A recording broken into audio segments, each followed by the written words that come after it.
ایک نوجوان کا کردار بڑا عجیب تھا. میلاد کا دن تھا 12 ربیع الاول. شاید میں نے یہاں دہرایا ہو یہ بات. میں ٹرین سے اتر رہا تھا, ایک نوجوان مجھ سے کہنے لگا, حضرت میں چاہتا ہوں کہ آج حضور کی بارگاہ میں کوئی اچھا تحفہ پیش کروں. صاحب جھنڈے, کمکمے, مٹھائیاں سب لگا کر کے تو تحفے پیش کرتے. اس نے کہا میں کچھ ایسا کرنا چاہتا ہوں حضور پاک صلی اللہ تعالیٰ علیہ وسلم کو خوشی ہو. میں اتر رہا تھا, اچانک ذہن میں یہ بات آئی. کہا اللہ کے نبی کے اخلاق یہ تھے کہ وہ بوڑھوں کی مدد کرتے, ان کا بوجھ اٹھاتے تھے.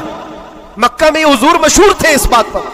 ہم اتر رہے ہیں, دیکھو ٹرین سے کوئی بوڑھا اتر رہا, اس کا سامان اٹھا کر پہنچا دو, سنت ہے یہ بھی. اور آج 12 ربیع الاول ہے, تم حضور کی بارگاہ میں خراج عقیدت پیش کر. یہ بات کہا اور میں گزر گیا. وہ جوان ایک بوڑھی عورت 2 بڑے بڑے شاپر لے کر آ رہی تھی, اس کے پاس گیا اور کہا کہ اماں جی مجھے دو, میں اٹھاتا ہوں. وہ پہلے تو گھبرائی, کہا کہ تو کیوں اٹھائے گا, تو کولی ہے کیا ہے, میرا سامان کیوں نہیں دوں گی. نہیں دے رہی تھی. اور کیوں دے اجنبی کو کوئی. اس نے اصرار کیا, اماں جی دے دو اٹھا لوں گا.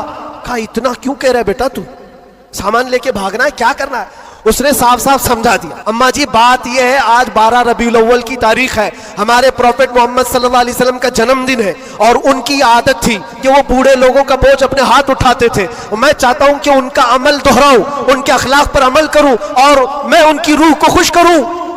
بوڑھی کے دل میں بات آ گئی. کہا لے بیٹا, تو تیرے نبی کی بات کر رہا ہے, آج تمہارا کوئی تہوار کا دن ہے, یہ کرنا ہے تو کرو. وہ شاپ پر لے کر کے گیا, اس کو جہاں تک پہنچانا تھا پہنچایا. یہ بات آئی گئی, گزر گئی.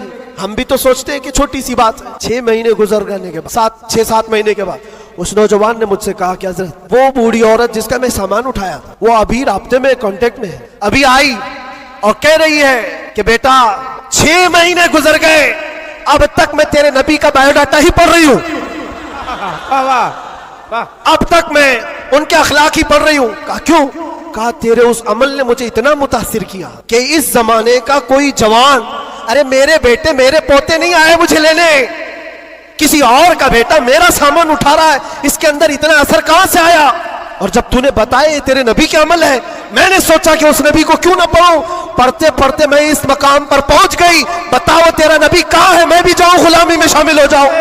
واہ واہ واہ واہ, سبحان اللہ. تمہارے اخلاق سے انقلاب آ سکتا ہے, تمہاری عادات سے انقلاب آ سکتا ہے, لیکن جب تم خود سیرت نہیں پڑھنا چاہتے تو دنیا تو پھر یہی تانے دے گی کہ آتنکوادی ہیں, یہ دہشت گرد ہیں, ان کے منہ پر تھپڑ مارنے کا طریقہ یہی ہے. ہم تمہاری سرٹیفکیٹ کے محتاج نہیں ہیں, ہم تمہارے بولے جانے سے کچھ بھی پرواہ نہیں کرتے, تمہیں اپنے نبی کے اخلاق کر کے دکھانا ہے. ایک نوجوان کا کردار بڑا عجیب تھا. میلاد کا دن تھا 12 ربیع الاول. شاید میں نے یہاں دہرایا ہو یہ بات. میں ٹرین سے اتر رہا